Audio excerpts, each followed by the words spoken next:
કમાટીબાગ પર કોઈની કાળી નજર છે એ નક્કી છે। લેઝર ફાઉન્ટેન બાદ હવે બટરફ્લાય પાર્ક અને પછી તરત જ સાઉન્ડ એન્ડ લાઇટ શો। રાવતે વધુ એક આંદોલન માટે તૈયારી કરવી પડશે। કમાટીબાગ પર સાચે જ કોઈની કાળી નજર છે।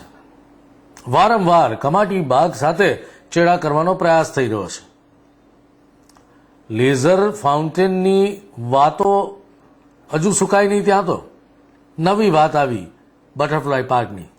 10 કરોડના ખર્ચે 400-500 સ્ક્વેર મીટરમાં આ બટરફ્લાય પાર્ક બને।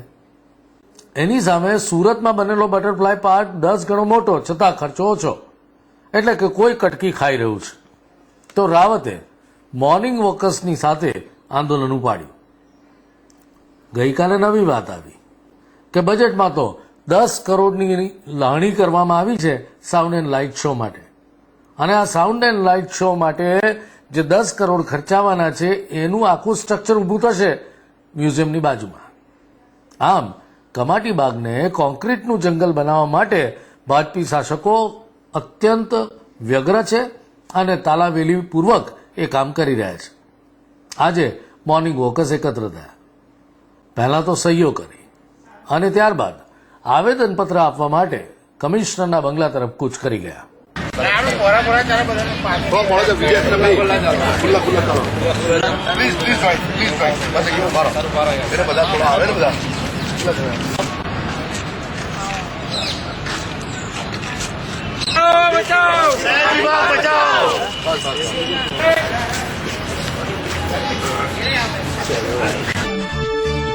કમિશનરના બંગલે પહોંચ્યા તો કમિશનરે બહાર આવવાની ના પાડી, કહ્યું કે આવેદનપત્ર આપવું હોય તો ઓફિસ આવજો। હકીકતમાં ઓફિસમાં કમિશનર હોતા જ નથી। કમિશનર પ્રજાના સેવક છે। આંદોલન કરનારા કોઈ પણ હોય એમનું આવેદન સ્વીકારવું એ એક શિષ્ટાચાર છે, પરંતુ એ શિષ્ટાચાર આજે કમિશનર ચૂક્યા તો આંદોલનકારીઓએ કોઈ પણ જાતના ધાંધલ ધમાલ વિના આવેદનપત્ર એમના દરવાજે ચોંટાડી દીધું। બાગમાં કમાટીબાગના રૂપે શહેરમાં એક જ ગ્રીન સ્પેસ હવે બાકી છે અને આ શહેરનું ફેફસા જેવું છે। તો અમારી એવી રિક્વેસ્ટ છે કે આ બાગ જો એમને બટરફ્લાય પાર્ક બનાવવો હોય તો શહેરના બીજા કોઈ જગ્યાએ લઈ જાય અને ત્યાં એક નવું એટ્રેક્શન ઊભું કરે, નહીં કે કમાટીબાગમાં। અને આ આવેદનપત્ર આપવા અમે અહીંયા જ્યારે આવ્યા તે મ્યુનિસિપલ કમિશનરે અમને ઓફિસ આવવાનું કહ્યું। હવે આટલા લોકોની અસુવિધા એ બાગમાં જ રહે છે તો એક મેમોરેન્ડમ સ્વીકારવા એ ના આવી શકે એ બહુ દુઃખદ વસ્તુ છે। પ્રજાના સેવક છે અને પ્રજાના પ્રશ્ન માટે એમને બહાર આવવું જ જોઈએ, છતાં પણ નથી આવ્યા। તો અમે એમના દરવાજા પર આ મેમોરેન્ડમ પેસ્ટ કરીને અહીંયાથી જઈ રહ્યા છે અને એવી આશા રાખીએ છીએ કે અમારો અવાજ અને અમારું પ્રતિનિધિત્વ એમના સુધી પહોંચશે। કે કમાટીબાગ મહારાજા સયાજીરાવ ગાયકવાડે વડોદરાની પ્રજાને આનંદ પ્રમોદ અને તમામ પ્રકારે ચાલવા માટેની એવી સુવિધા માટે આપેલ છે, નહીં કે અહીંયા કન્સ્ટ્રક્શન એક્ટિવિટી। આ કોઈ ફનવર્લ્ડ નથી।